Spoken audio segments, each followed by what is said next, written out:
স্বাগত দীপ্ত সংবাদে আপনাদের সাথে আছে আমি তাওসিয়া ইসলাম। ব্যাটারি চালিত রিকশা চলাচল বন্ধ করতে হাইকোর্টের দেয়া আদেশের বিরুদ্ধে আপিল করেছে রাষ্ট্রপক্ষ। আজ আপিল বিভাগের চেম্বার আদালতে এ আবেদন করা হয়। এদিকে হাইকোর্টের রায়ের প্রতিবাদে আজও রাজধানীতে বিক্ষোভ করেছেন ব্যাটারি চালিত রিকশার চালকরা। সকাল 10:30টার পর আগারগাঁও এলাকায় সড়কে অবস্থান নিয়ে বিক্ষোভ করছেন তারা। গত কয়েকদিন ধরেই রাজপথে প্রতিবাদ করছেন ব্যাটারি চালিত রিকশার চালকরা।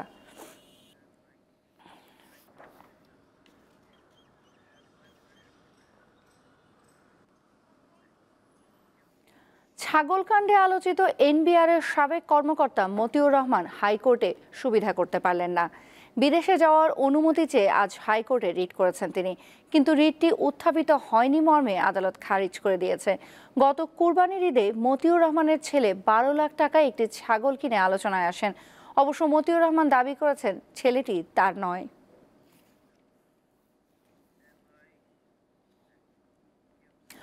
কুমিল্লার বেশ কয়েকটি গ্রামে যুগের পর যুগ ধরে তৈরি হচ্ছে বাটিক কাপড়। ঐতিহ্যের ধারাবাহিকতা বজায় রাখা আর ক্রেতাদের চাহিদার কথা ভেবে কাপড়ে নিত্য নতুন ডিজাইন ফুটিয়ে তুলছেন কারিগররা। দেশের গণ্ডি পেরিয়ে বাটিকের পোশাক যাচ্ছে বিদেশেও। বাটিক গ্রাম হিসেবে পরিচিত কুমিল্লার আদর্শ সদর উপজেলার সীমান্তবর্তী গ্রাম কমলপুর। নজর কাড়া রং আর ডিজাইনে নতুনত্ব থাকায় এই গ্রামের উৎপাদিত বাটিকের সুনাম দেশ জুড়ে। কমলপুরের লালমিয়ার হাত ধরেই শুরু হয় এই গ্রামের বাটিকের পথ চলা। ভারতের কলকাতা ও ত্রিপুরা রাজ্যে কাপড়ে মোম ও রং দিয়ে ব্লক তৈরির কাজ শেখেন তিনি। পরে গ্রামে ফিরে তার ভাই মোহন মিয়াকে সঙ্গে নিয়ে অল্প পরিসরে শুরু করেন বাটিকের কাজ। এখন শুধু কমলপুরেই রয়েছে শাড়ি, লুঙ্গি, শার্ট ও বেডশিট তৈরির 15টি কারখানা। বৃষ্টি হলে কাজ বন্ধ, বেশি রৌদ্র হলেও কাজ বন্ধ। এখন যে প্রচন্ড গরম পড়তেছে, রৌদ্রের মধ্যে কিন্তু কাজ করা যায় না। এটাতে কোনো মেশিন নেই, একেবারে হাতের কাজ। সুতরাং এখানে বড় সমস্যাটা হয়ে দাঁড়ায় প্রাকৃতিক সমস্যা। কারণ কাজের মাঝখান দিয়ে যদি বৃষ্টি হয় তখন পুরো দিনের বেতন দিতে হয়। ক্রেতাদের কাছে বাটিকের পোশাকের চাহিদা বাড়ায় হাজারেরও বেশি লোকের কর্মসংস্থান সৃষ্টি হয়েছে। চাহিদা মিটিয়ে বছরে প্রায় অর্ধ কোটি টাকার পোশাক রপ্তানি হচ্ছে বিভিন্ন দেশে। তবে জনপ্রিয়তার তুলনায় উৎপাদন কম হওয়ায় চাহিদা মতো সরবরাহ করা যাচ্ছে না বলে জানান কারিগররা। প্রথমে মোম দিয়ে আমরা ডিজাইনটা করি আর কি, তারপর এটা গরম পানিতে ওয়াশ করে মোমটা উঠানি হয়, তারপরে ডিজাইনটা যেটা এটা ফুল ওঠে আর কি। আমরা কুমিল্লাতে 1 নম্বর রং ইউজ করি, আর কাপড়টা আমরা 1 নম্বর দেওয়ার চেষ্টা করি, যাতে গ্রাহক মনে করেন যে নিয়ে ভালোভাবে এটা ব্যবহার করতে পারে। মানুষ জানে যে কুমিল্লার বাটিকের রং যায় না, কুমিল্লার ফাঁকা রং। কাপড়ও ভালো, আবার রং সুতা সবকিছু ভালো, এই জন্য কাস্টমারের চাহিদা বেশি। এই শিল্পের প্রসারে সহজ শর্তে ঋণ প্রদান সহ সকল সহযোগিতা করা হচ্ছে বলে জানিয়েছে ক্ষুদ্র ও কুটির শিল্প কর্পোরেশন। তাদের প্রোডাক্টগুলো তারা নিজেরা ডিসপ্লে করতে পারে ফ্রি অফ কস্টে অথবা খুব নামমাত্র মূল্যে। তো এই পরিকল্পনা আমাদের রয়েছে।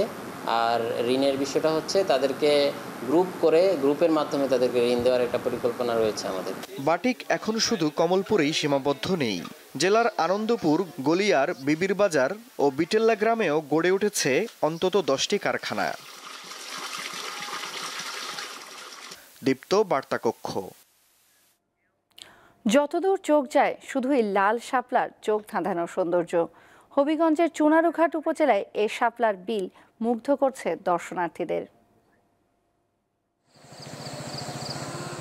সকালবেলা ফুলে ফুলে লাল হয়ে যায় শাপলার বিল, আর এই সৌন্দর্য উপভোগ করতে বিভিন্ন প্রান্ত থেকে ছুটে আসছেন পর্যটকরা। আমরা সবজন আসছি একসাথে, বন্ধু বান্ধব, ফ্যামিলি সব, বাচ্চা কাচ্চা নিয়ে অনেক ভালো লাগে। শাপলা ফুল দেখছি, ওই যে চা বাগান দেখছি, বক দেখছি, পাখি দেখছি। ভ্রমণ পিয়াসুদের কাছে শাপলার রাজ্য নামে পরিচিত হবিগঞ্জের চুনারুঘাটের দেওয়ান্দি শাপলা বিল। শরৎ থেকে শীতের শুরু পর্যন্ত লাল শাপলা তার মনোমুগ্ধকর সৌন্দর্য ছড়িয়ে সবাইকে আকর্ষণ করে।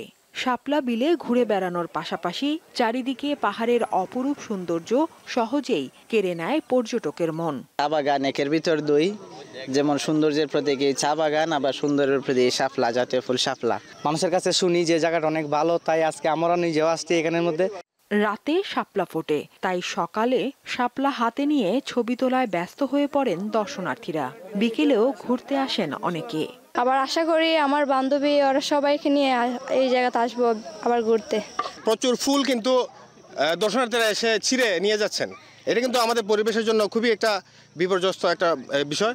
বিলে আসা দর্শনার্থীদের নিরাপত্তায় কাজ করছে উপজেলা প্রশাসন, নিযুক্ত করা হয়েছে গ্রাম পুলিশ। আমাদের উপজেলা প্রশাসন থেকে আমরা বাগান কর্তৃপক্ষের সাথে কথা বলেছি, ওনাদের লোকজন কিন্তু পাহারা দিচ্ছে এবং একটা সাইনবোর্ড দেওয়ার জন্য বলেছি কেউ যেন ফুল না ছেড়ে, এবং আমার পক্ষ থেকে আমরা গ্রাম পুলিশকে আগাম রাখবে সার্বিক নিরাপত্তার জন্য। সকালের লাল সূর্য আর ফুটন্ত লাল শাপলার দৃশ্য প্রকৃতিপ্রেমীদের মন কেড়েছে। দিন দিন বেড়েই চলেছে শাপলা বিলের দর্শনার্থীদের আনাগোনা। দীপ্ত, বার্তা কক্ষ। ইলেকট্রনিক্স ব্র্যান্ড ওয়ালটনের সঙ্গে এমপ্লয়ি গ্রিন ব্যাংকিং চুক্তি করেছে সিটি ব্যাংক। চুক্তির আওতায় এখন সিটি ব্যাংক থেকে বেতন ভাতা, অর্থ প্রদান, অর্থ সংগ্রহ, ডেবিট ও ক্রেডিট কার্ড, পার্সোনাল, হোম ও কার লোন সুবিধা সহ প্রয়োজনীয় ব্যাংকিং পরিষেবা গ্রহণ করতে পারবেন ওয়ালটন পরিবারের সদস্যরা। এ বিষয়ে রবিবার রাজধানীর বসুন্ধরায় ওয়ালটন হাইটেকের কর্পোরেট অফিসে চুক্তি স্বাক্ষরিত হয়। ওয়ালটনের পক্ষে সই করেন প্রতিষ্ঠানটির additional managing director Mohammad Ziaul Alam, আর সিটি ব্যাংকের পক্ষে চুক্তিতে সই করেন deputy managing director Arup Haider.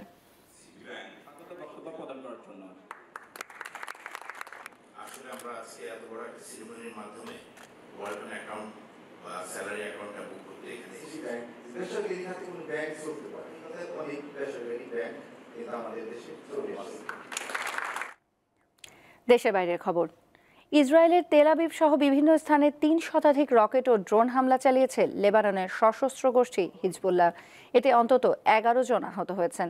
Hezbollah এক বিবৃতিতে জানিয়েছে, প্রথমবারের মতো তারা ইসরায়েলের দক্ষিণাঞ্চলীয় আশত নৌঘাঁটিতে ড্রোন হামলা চালিয়েছে।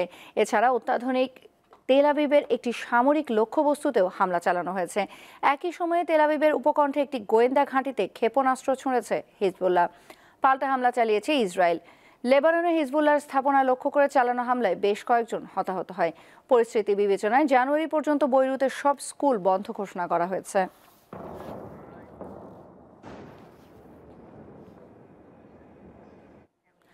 পাকিস্তানের সাবেক প্রধানমন্ত্রী ইমরান খানের ডাকা বিক্ষোভে অংশ নিয়েছে তার দল পাকিস্তান তেহরিক ইনসাফ পিটিআইয়ের সমর্থকরা। কারাগার থেকে দলের নেতার ডাকা বিক্ষোভে সাড়া দিয়ে রাজধানী ইসলামাবাদের দিকে রওনা দিয়েছে হাজার হাজার নেতাকর্মী ও সমর্থক। এমন পরিস্থিতিতে ইসলামাবাদে লকডাউন ঘোষণা করা হয়েছে। পিটিআই সমর্থকদের ঠেকাতে ইসলামাবাদে ব্যাপক প্রস্তুতি নিয়েছে আইন শৃঙ্খলা রক্ষাকারী বাহিনী। এছাড়া রাজধানীর প্রবেশ মুখে ব্যারিকেড দেওয়া হয়েছে। প্রধান সড়কগুলোতে পুলিশের সঙ্গে আধা সামরিক বাহিনীর সদস্যদের মোতায়েন করা হয়েছে।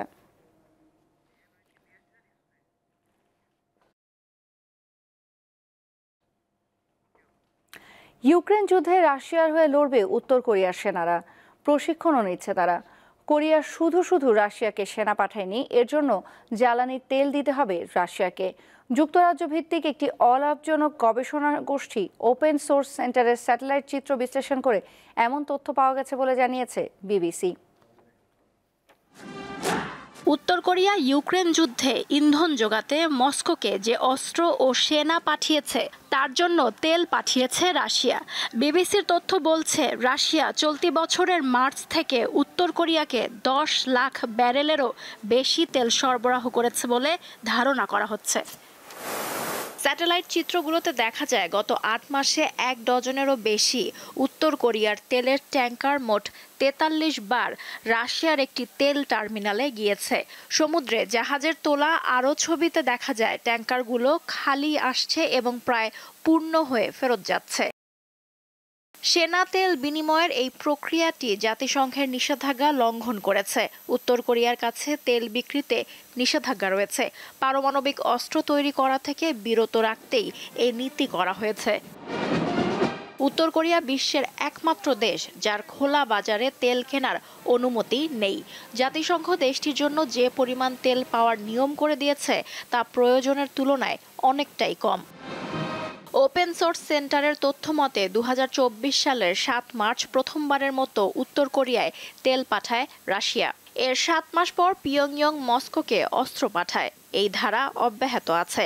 সবশেষ 5 নভেম্বর উত্তর কোরিয়া হাজার হাজার সৈন্যকে যুদ্ধের জন্য রাশিয়ায় পাঠানো হয়েছে বলে জানা গেছে।